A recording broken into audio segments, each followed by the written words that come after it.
What's up, everybody? It's your boy Gaby, and today on the program we're going to be building this. Yeah! So I got an extra special video for you guys today that has been over a month in the making. So before this video starts, it'd mean a lot to me if you guys could hit that subscribe button, hit the like button, and share this video around on your social media platforms. It really helps the channel grow and helps me continue to make awesome videos like the one that you are about to watch. So enough rambling, let's get into it. This behind me is a X-Moto 125 dirt bike. Well, kind of. See, I have been building this bike right here over the past month, and it has been such an awesome experience. I took on a project that I got to do things that I've never done before. I bought a brand new crate engine off the internet, fabricated my own motor mounts, fabricated my own brake assembly, built my own bolts that go through the engine itself to give it structural rigidity greater than the factory ones. You know what, I'm not gonna spoil the video. There's a lot of cool stuff, and I've documented my entire journey the whole way. That's like saying the same thing twice. Anyways, so let's get into it right after this commercial for our friends over at Budget Vapors. Click over to budgetvapors.com to get some of my most favorite flavors in the entire industry for 15% off using my promo code GabeSentya. When you use my promo code over on Budget Vapors, you can get 120 milliliters of premium e-liquid for just $8.49. Also available on budgetvapors.com is my juice line. The Light Designs liquid line is available in 60 and 120 milliliter bottles. Both my juice line and the many delicious Budget Vapors flavors are developed in a high quality lab down in Florida. When you pick up my juice line or use my promo code, it really helps keep the Light Designs program going, so thank you all so much for helping support the channel. I really appreciate it. Look at that. I painted that. That's hand painted. Look at, see? Hand painted.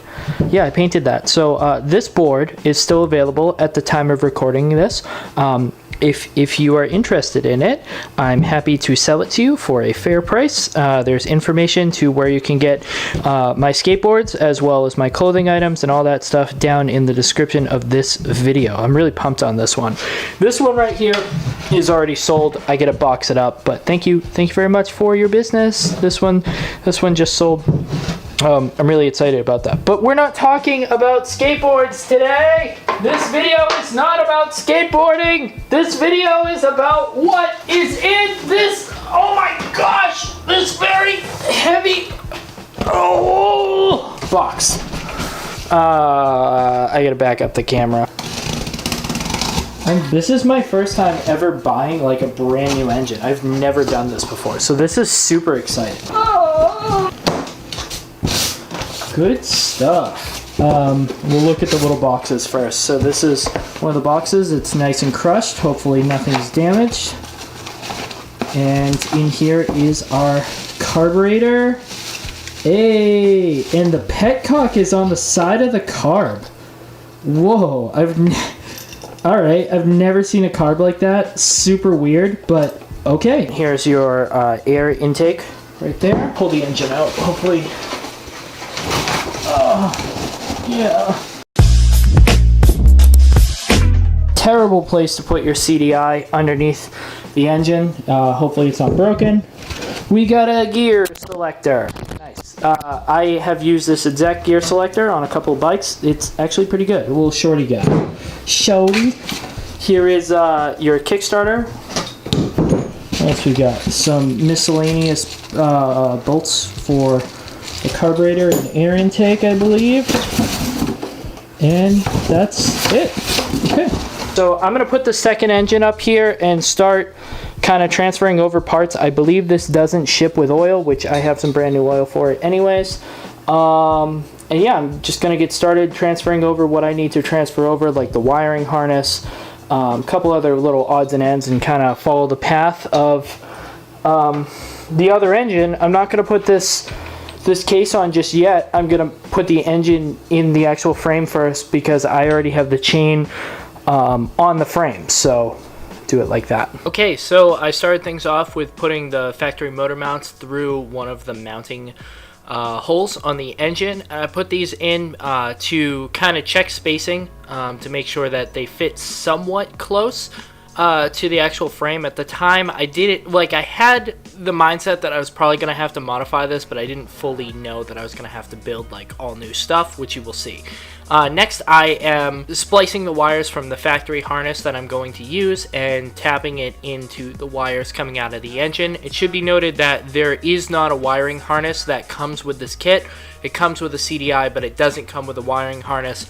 I was fortunate that I had a spare wiring harness laying around for a 125 engine, so it worked out perfectly. I spliced the wires together and everything was right the first time, believe it or not. Next, I'm putting on the kickstart that came with the engine. I ended up doing an aftermarket kickstart on this engine just because this engine isn't necessarily designed for this dirt bike frame that we're using it in, and where the foot peg placement is, it rubs on your shin. So I put a aftermarket kickstart on there, which is a lot more comfortable and it doesn't get in the way of your foot. There I am putting on the air intake. When I first did this build, I did a forward mounted air intake. I know mainly to just get more air into the engine. I knew that this engine was going to be more on the powerful side, so I decided to go forward facing, but later in the finished build I decided to go back facing. I'm putting up the frame right now, and now I'm doing the first install of the engine, kind of like a mock-up install. Put it in the foot peg and kickstand plate right there. You can see that there are 4 mounting holes on the bottom side. So this has 6 motor mounts in total, 2 on the top and 4 on the bottom. So this engine's going to be really secure in there, especially after all the crazy motor mount fabrication we're going to do on this build. Now I'm putting on the chain. Ran into a little bit of an issue here because the back sprocket for the back wheel and the chain that I already have on the swing arm is a 428 chain. The stock sprocket that came with this new engine is actually a 420 chain. I don't remember which particular tooth size it is, but it's on the smaller side. Fortunately, I had a 428 sprocket laying around, so I decided to swap it out. How you change the sprocket is you put it in first gear, second gear, whatever. Throw a 10mm ratchet on those little bolts right there, and you pull it out. You're good to go. Swapped it over. Super easy. However, running a thicker chain made the chain too close to the side cover for the engine, so I had to modify the side cover of the engine, which you'll see in a little bit. But as of right now, this upgrade of a sprocket definitely made this bike so much more aggressive. It's super torquey, an absolute wheelie machine now. And I did this sprocket swap kind of out of necessity, but I'm glad I did because it made it such a more enjoyable riding experience. Now you can see, if you look towards the bottom, my gear selector rod that's coming out is very close to the engine cover. I actually had to modify my gear selector because it's just way too close to this engine cover. You can see how much this engine cover kind of like hangs back almost to where the chain is as well. I modify that later on in the video, but just take a mental picture of it now, and then you can look at the end of the video and say, oh man, that's so much better. Next, I decided to put on the front end of things, the handlebar risers, handlebars, and start mocking up where the wiring harness, throttle cables, clutch cables, and stuff like that is going to go. I didn't get it on video, but I actually upgraded my clutch cable from the factory clutch cable that was on here. I don't think I actually got footage of it. If it's later on in this time lapse, then I'll be like, oh yeah, I did film it, but I don't think I filmed it. I upgraded the clutch cable because the one that went with this frame was just really stretched out, and you know, with a brand new engine and transmission, you know, everything's really tight, and it just didn't have enough power to it to be able to engage the clutch fully, and I don't want to put stress on a brand new clutch, so I just decided to put a nice OEM Honda clutch cable on there. Next, I'm putting on the ignition coil, which is on the far side of the frame, so it's a little bit hard to see, but I'm throwing on the ignition coil and doing some general wire cleanup. There's my armpit. Do you guys enjoy looking at my armpit, you bunch of bunch of creeps. Next, I am temporarily mounting the CDI. Pretty much at this point of the build, I'm just temporarily mounting everything to make sure the engine actually runs and I'm headed the right direction. Because at this point in time, the engine hasn't fired up yet, so I still don't know if my wiring is proper on the wiring harness. Like, I have a good feeling about it, but I'm just trying to get the bike to a point where it's together enough to make sure it starts good to go. At the time of recording this right now, I'm also using the stock carburetor. I later on upgrade to an aftermarket carburetor, which gave this bike way more power. But for the first startup, I used the stock carburetor, which it just wasn't cutting it. It wasn't up to par. I really wanted this to be like the craziest 125 4-stroke I could possibly build with what I had available. And I'm definitely glad I upgraded the carb. So this is the first iteration of my custom motor mount brackets. Essentially, where the other motor mounts were lining up prevented the top bracket to line up with the factory holes. It was close, but it wasn't there. So I said, you know what? I love to weld. I'm not like a great welder. I'm still learning. But I figured this is a perfect opportunity to be able to weld this. So I'm doing some really rough tacks in here. I end up rebuilding these 2 more times. The first draft of these that you're seeing me make right now just weren't strong enough. The second draft I made a lot stronger. And then the third draft, I just decided to go full bore and make it indestructible. You could throw this motorcycle out of an airplane, and the rest of it would probably be broken because you're throwing it out of an airplane. But I'll tell you what, these motor mounts, they will most likely still be together. I don't know. It depends how high up the airplane is. I mean, if it's an airplane on the ground, the whole bike will be fine. But like, from a significant height, I feel like throwing this motorcycle out of a plane, the motor mounts should be good. Just at the third iteration. Okay, you get what I'm saying. I'm really proud of these. This is my first draft of making them. Pretty pumped. Hit it with a little paint, and then it's ready for SEMA. Next, I'm going to be notching the gear selector. This is for clearance for the engine cover. So I just take my angle grinder, shave down a little bit. This is made out of really soft, I don't even know what kind of metal this is, but it's super soft, and it cut really easily. Just shooting those sparks right into my camera lens. Next, it's time to temporarily throw on the gas tank and throw some gas in the system to see if this bad boy fires up. I'm just hitting this with a couple zip ties to hold it on there, and tucking in the wires underneath the gas tank. This is similar to my bobber build, where I tucked a lot of the wires underneath the gas tank for a pretty clean aesthetic. This is a lot easier on this one because the frame has this like ladder bar thing, so you can hide a lot of the wires inside there, which is really cool. I ended up, cleaning this up, obviously, but this is how it is in the final build, where everything's kind of hidden underneath the gas tank. And it's nice, it stays out of the way from all the heat, and it's nice and safe, and it looks good. Now, this part is kind of important. If you're following along at home, these engines only ship with a tiny bit of oil in there, like a wicked small amount of oil. I think it's just to keep the parts fresh. Do not run your bike with the oil that comes in this. Even if there was enough oil, it's not good oil. Always use good oil. And always use motorcycle-specific motorcycle oil, because it's really important. Just the makeup is different. Essentially, the way it got explained to me many moons ago is motorcycles have a wet clutch. Your clutch is constantly submerged in oil, and as opposed to a car or a truck where your clutch is dry. So just the chemical makeup of the oil is completely different. I think I'm using some Valvoline or something like that in here. I normally use a 1040 or a 1050 motorcycle oil, and then I ended up putting that oil that shipped in it back into the container because I'll use it for some kind of project or lighting something on fire. You never make it in this industry. You don't even know how to flip your fucking viewfinder, dumbass. Where are we going with this? Bad.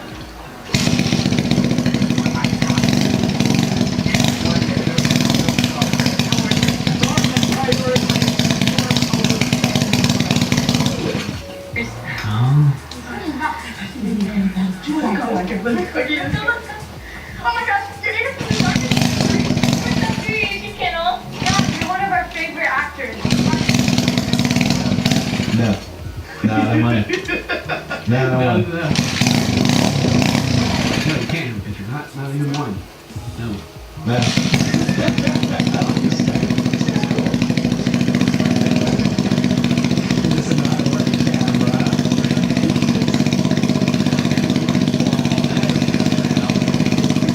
Now that we know the engine works, which is a major success, it's time to work on to the back brake. So on this bike, I'm doing an aftermarket back brake assembly, and this is the same back brake assembly that I used for my friend Hannah's bike.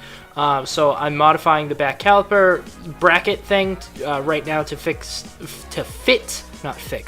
the axle bolts. One issue I have is I don't have the appropriate drill bit, so I'm just kind of shaping it out. Whatever, it gets the job done. It takes a little bit longer, but at the end of the day, it will be the size we need it to be. Next, I am going to be modifying the master cylinder for the brake. So I'm going to take the forks off of the new master cylinder, send the forks for the old master cylinder inside, and then weld them together. This is the exact same design I did for my friend Hannah's bike when I installed this same brake caliber master cylinder setup. The issue is the rod for the master cylinder is too short to reach the rear brake, so just a really easy way of doing it is taking the old one, bending the forks of the new one, sending the old one in, and welding it together. It's that simple. So obviously I grind this all down and clean it up and paint it and make it look nice. But yeah, literally just taking the new one because it's the correct thread for the new master cylinder, and taking the old one because it's the correct spacing and hole size for the rear brake, and welding them together and then grinding it down and hitting it with a little paint. I'm pretty proud of this. It works really good, super strong. I got no complaints.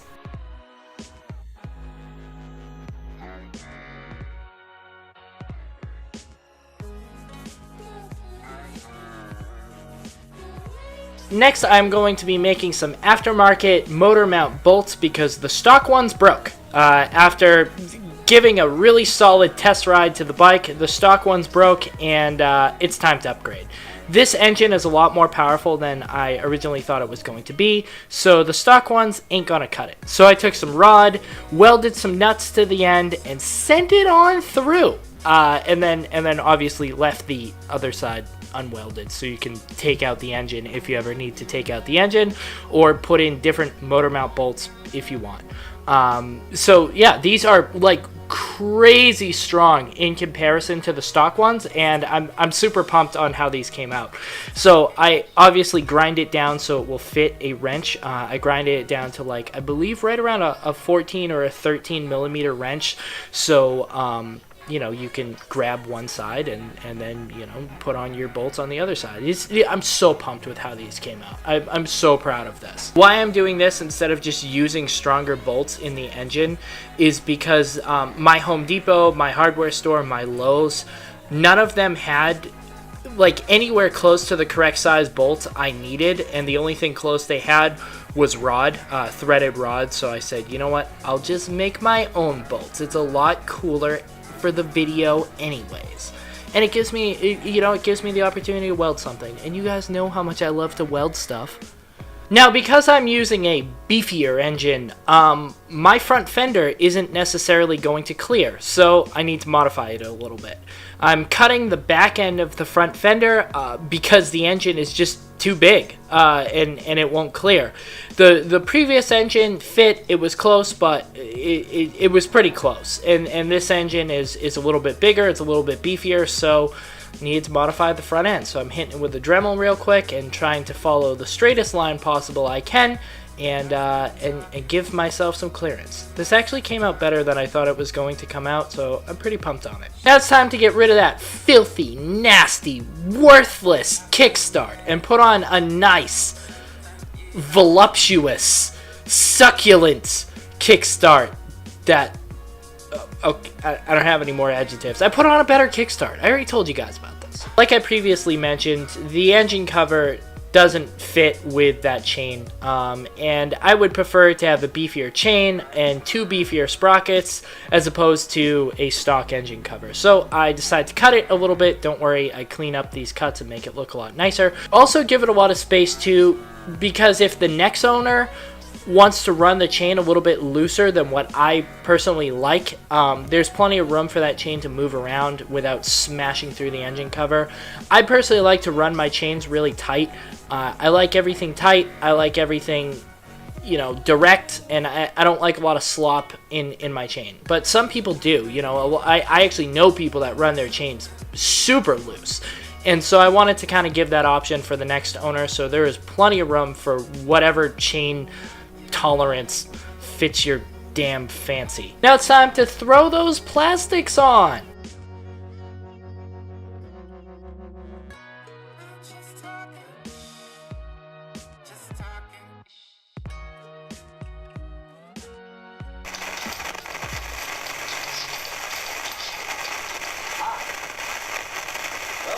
So apparently the microphone for my camera no longer works, so I'm just gonna back this up here, and I'm gonna do a voiceover for Cedric, okay?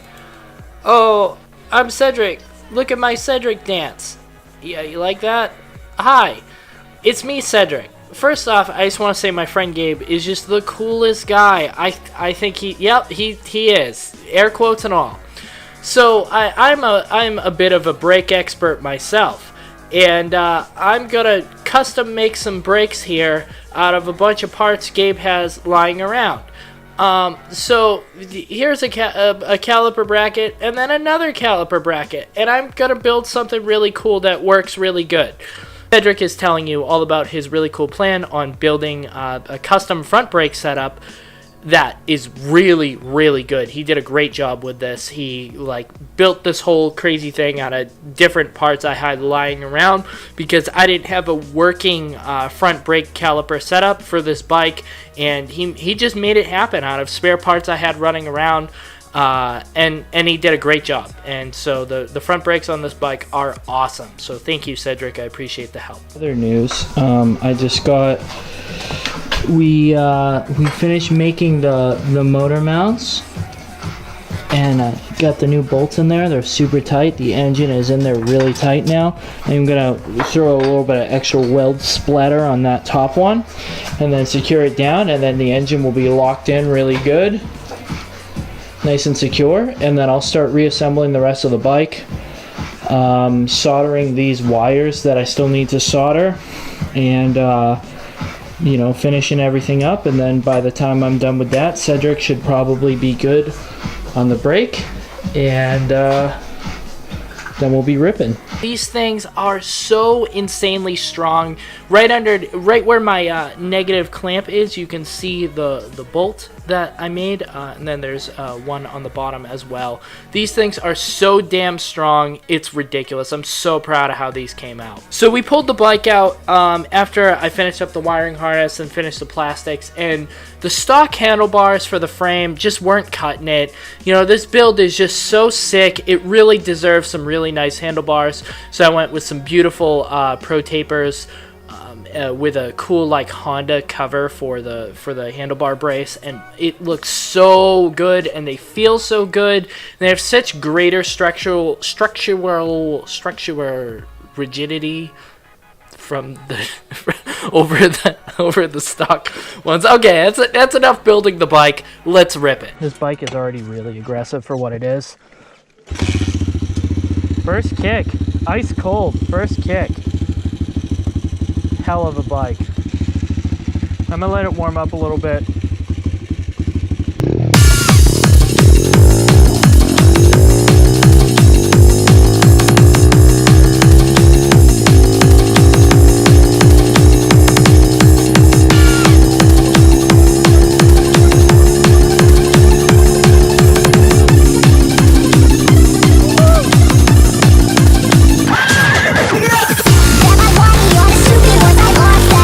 So I ran out to the track to get my cash back.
been such an exciting journey, and I've been having so much fun building this bike, and it pains me to sell it because I want to keep it for myself. This thing is so aggressive and so dialed in for what it is. I mean, it's a 125, but it rips. It rips, my guy, and it's so much fun. It's small enough that you can throw it in the back of your truck and bring it to a skate park and be able to use it on most normal skate park ramps, but it's big enough that you can take it out on trails and rip around like a lunatic and have a great time. This bike is so much fun, and I've enjoyed every single second I've had with it. I love it so much. This project is so exciting for me because I've had this frame sitting in my basement for months now, and I've been itching to get my paws on it and build something really great, and it turned out way better than anything I could have ever imagined, and like, I'm so excited about it. Thank you, Cedric, for helping me with the front brake. The back brake works great. The engine is super strong. I love the gear ratio. The gear ratio is so aggressive. The exhaust sounds great. The new handlebars, the new grips, all of it just feels so nice and dialed in. Those strengthened motor mounts really, like, it really grabs that engine in there, so there's no wiggling around or anything like that, and you feel it, man. It just feels great. It's a great bike. That's it. It's the end of the video. If you enjoyed this video, throw your entire body at the subscribe button. Crash your car into the like button. Jump off a bridge into the share button. Share it off a bridge. If you enjoyed this content, share it around, hit subscribe, hit like, consider joining the Patreon if you want to see videos a week early. I also post a bunch of exclusive videos and music and all kinds of cool stuff there on Patreon. Also, if you'd like to get some Light Designs merchandise, there's links to where you can get it down in the description of this video. I have really high quality merchandise that I'm really proud of, so go check it out. And thank you so much for watching. I hope you have a good time, and I'm sad to see this bike go, but I'm glad it's going to a good home. So bye, guys. Father, search my soul, take away my fear and doubt. All is that you find there, Father, cast it out. In Jesus' name I pray. Gas in my nuts. I got gas in my nuts. I got gas in my life. I've been, you don't like